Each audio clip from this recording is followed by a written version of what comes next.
ఆలయాన్ని సందర్శించారు. మెదక్ ఎంపీ రఘునందన్ రావు దేవాదాయ శాఖ అధికారులను తప్పుపట్టారు. నోటీస్ కూడా ఇవ్వకుండా ఆలయాన్ని దేవాదాయ శాఖ అధికారులను ఎలా తమ ఆధీనంలోకి తీసుకుంటారని ప్రశ్నించారు. తెలంగాణలో ధూప దీప నైవేద్యాలకు నోచుకొని గుళ్ళు ఎన్నో ఉన్నాయి తెలుసా అని ప్రశ్నించారు.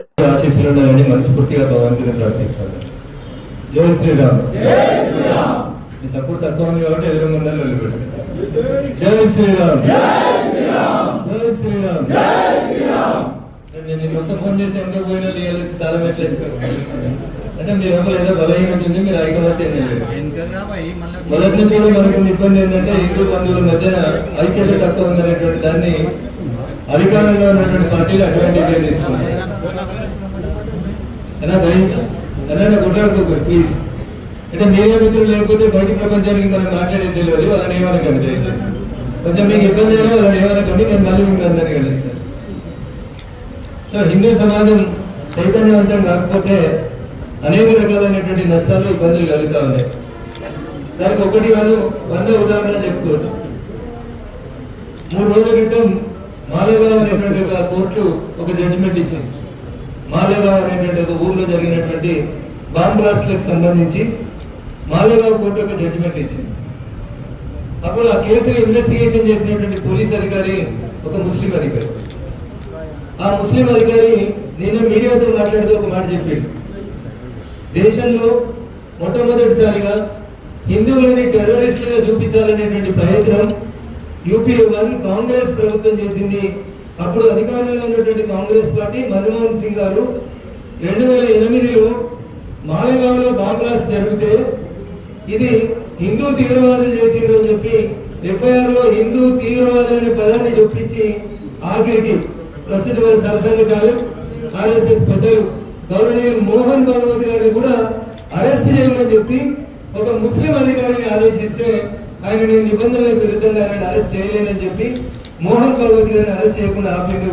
2008లో ఒక ముస్లిం అధికారి పోలీస్ అధికారి, సార్ మీరు చెప్తుంది చట్టానికి వ్యతిరేకంగా ఉంది, ఈ కేసుకి మోహన్ భగవత్ గారికి సంబంధం లేదు, ఈ కేసులో మోహన్ భగవత్ గారి ఆదేశాలు లేవు, అసలు నిందితులు హిందూ తీవ్రవాదానికి సంబంధం లేదని ఒక ముస్లిం విశ్వసిస్తే ఆ రోజు ఆ కేసులో మోహన్ భగవత్ గారిని అక్యూజ్గా చేర్చలేదు మహారాష్ట్ర ప్రభుత్వం.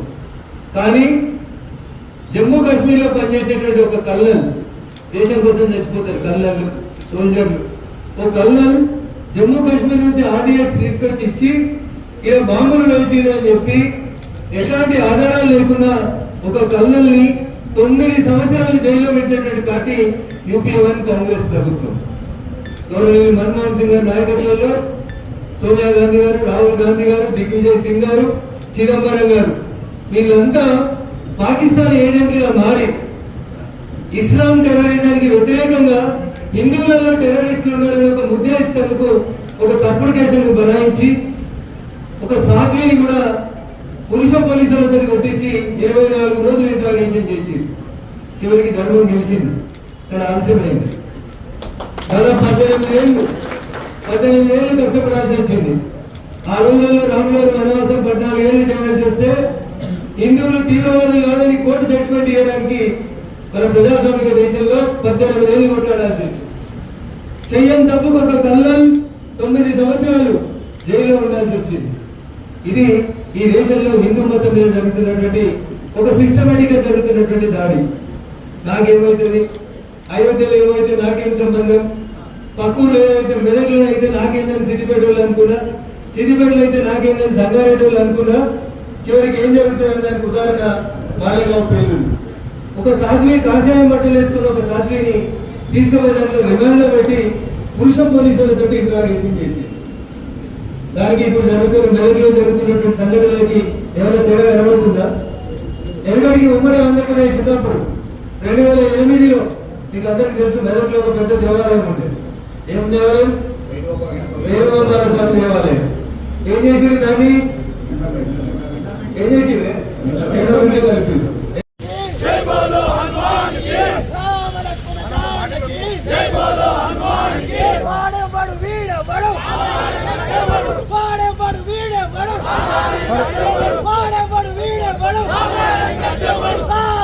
బండం జాగ్రా కోసం తెలంగాణకి